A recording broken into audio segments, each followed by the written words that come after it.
जय जय श्री राधेश्याम। जय जय श्री जगन्नाथ। आत्मिक प्रवाह लिप्सी टचर आज कथावस्तु को आपण मानक स्वागत। जदि आमर हृदय प्रेमर महासागर हुए तेबे आमे जेते प्रेम बांटिले क्षति कौन। आउ जदि आम हृदय प्रेमर नईटीए हुए तेबे सागर में मिशीगले ही तो आमर पूर्णता। तेणु आमे भाविबा उचित आमे केउथिपाई योग्य।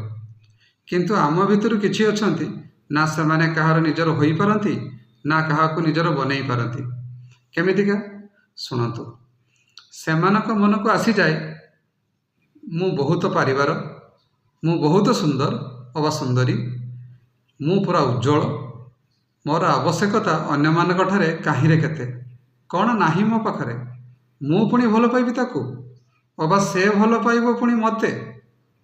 तेबे ए प्रकार मानसिकतारे सेमाने भूली जाती जे तांकर ज्ञानर परिसीमा ठारू बाहरे मध्य किछि कथा बा रहस्य थाए जेउथिपाई केही तांको भल पाउ थाई पारे।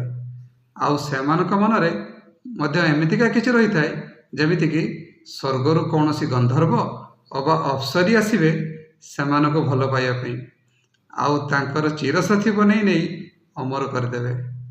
सेमाने अमरत्व प्राप्ति हेबा सहित असरंती प्रेम सेमानक उपरे सदा अजाड़ी होई पड़ुथबो। तेबे प्रार्थना तो मो तरफ निश्चित रहिबो समस्तंकर इच्छा पूर्तिर। धन्यवाद। जय जय श्री जगन्नाथ। जय जय श्री राधेश्याम।